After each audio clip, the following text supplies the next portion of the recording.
నీవేం తప్పు చేయకపోతే నీ పొలంలో నువ్వు ఎందుకు కోసుకోలేకపోతున్నావు? ఎందుకు నీ పంటను నువ్వు తెచ్చుకోలేకపోతున్నావు? నువ్వు చేసినటువంటి ద్రోహం ఏంటి అని ప్రజలకు సమాధానం చెప్పు. ఏదో మేము పెళ్ళికి వెళ్ళాం, శుభకార్యానికి వెళ్ళాం, శుభకార్యానికి వెళితే మమ్మల్ని ఇబ్బంది పెట్టేశారు, మా మీద కేసు పెట్టేశారు. ఊరికి నువ్వు శుభకార్యానికి వస్తే ఇబ్బంది పెట్టడానికి మేము ప్రజల్లో తిరగట్లేదా? మేము వెళతలేదా? నీతో పాటు మిగిలిన పార్టీ వాళ్ళు, మేము ఓడిపోయినటువంటి మీ కొలీగ్స్ అందరూ వచ్చారు కదా, ఎవరికే లేదు, నీకే ఎందుకు వచ్చింది ఆ సబ్జెక్టు? నిన్ను నన్ను పెళ్ళికి పిలిచాడు. యాక్చువల్గా నన్ను పెళ్ళికి పిలిచినోడు నీ పార్టీ వాడే. నేను వచ్చా పెళ్ళి ఎవరైతే నిన్ను నన్ను పిలిచారో అతన్ని అడుగుదాం. నీది తప్ప మాది తప్ప? నాది తప్పు అంటే నేను ఇప్పుడే రిజిగ్నేషన్ ఇచ్చేస్తా స్పీకర్ గారి దగ్గరికి వెళ్ళి. నేను ఇంక అసెంబ్లీకి రాను ఈ పీరియడ్లో. నీది తప్పు అంటే నువ్వేం సమాధానం చెప్తావు? పైపెచ్చు గుడివాడ ఎమ్మెల్యే గారు వచ్చాడు, వెనుగళ్ల రాము గారు, హైదరాబాద్లో ఆనందరావు గారు, అమలాపురం ఎమ్మెల్యే గారు వచ్చాడు. వాళ్ళందరూ కూడా అక్కడ ఉన్నారు. పైపెచ్చు ఏమంటున్నావు? వాళ్ళందరూ నన్నే తప్పుపట్టారు అని నువ్వు చెప్తున్నావు. వాళ్ళిద్దరితో చెప్పించు, టీవీలో మీడియా ముందు చెప్పించు. నీ తప్పో నా తప్పో ఏం జరిగిందో పెళ్ళికి పిలిచినతో చెప్పించు. నువ్వు చలమశెట్టి రమేష్ గురించి చెప్తున్నావు. చలమశెట్టి రమేష్ గారు జనసేన నాయకుడు, ఆయనతో చెప్పించు నీ తప్పో నా తప్పో. అంబటి అడుగు రమేష్ గారిని, ఎవరు తప్పో, ఎవరు తాగొచ్చారో, ఎవరు అక్కడ ప్రలాపాలు చేశారో, ఎవరు గొడవకి కావాలని పెట్టుకోవడానికి ప్రయత్నం చేశారో.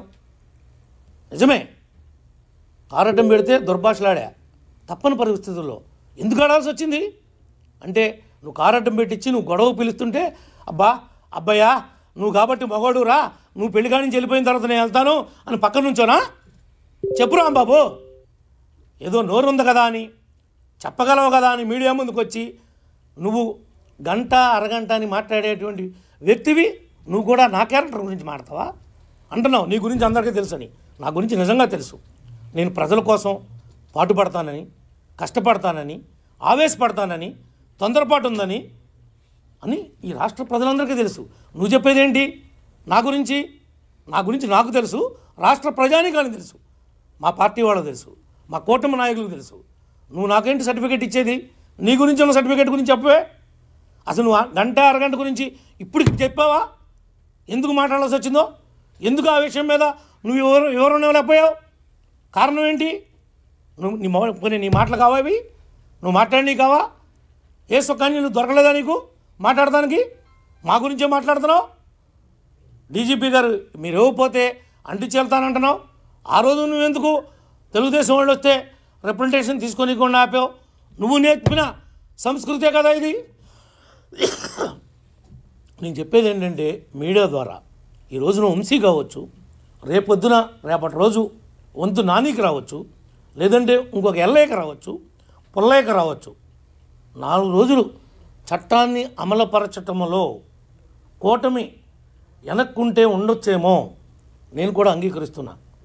తొందరపడి దుందుడుకుగా ఏ రకమైనటువంటి చర్యలు చేపట్టడానికి వీల్లేదని ముఖ్యమంత్రి గారు, ఉప ముఖ్యమంత్రి గారు, కేబినెట్ యొక్క వాళ్ళ సహచరులు నిర్ణయాన్ని ఈ ప్రభుత్వం అమలు చేస్తుంది. ఈ ప్రభుత్వం అంటే డీజీపీ గారు కావచ్చు, సిఎస్ గారు కావచ్చు. అంతే తప్ప ఎవ్వడు కూడా తప్పు చేసిన వాడు చట్టం నుంచి తప్పించుకునేటువంటి అవకాశం అనేది ఉండదు అని చెప్పి కూడా ఈ సందర్భంగా మీ అందరికి కూడా మరొక్కసారి తెలియజేస్తూ ఉన్నాం. ఈ విషయాలన్నింటినీ కూడా దెందులూరు నియోజకవర్గంలో కావచ్చు, గన్నవరం కావచ్చు, గుడివాడ కావచ్చు, లేదంటే బందర్ కావచ్చు, చాలామంది ఫీల్ అవుతున్నారు. పేరు నారినేంటి ఆ విధంగా వదిలిపెట్టారు, అంత కుంభకోణం చేస్తే ఈ ప్రభుత్వం ఏం చేస్తుంది అని అడుగుతున్నారు. చాలామంది జన సైనికులు, తెలుగుదేశం వారు కూడా ఫీల్ అవుతున్నారు.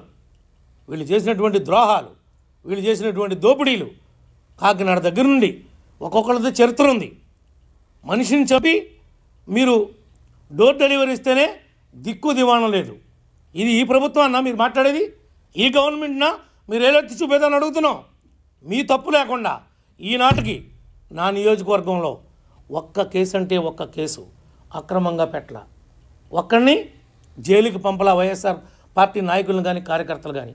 అది కారణం ఈ కూటమి యొక్క క్రమశిక్షణ. ఈ కూటమి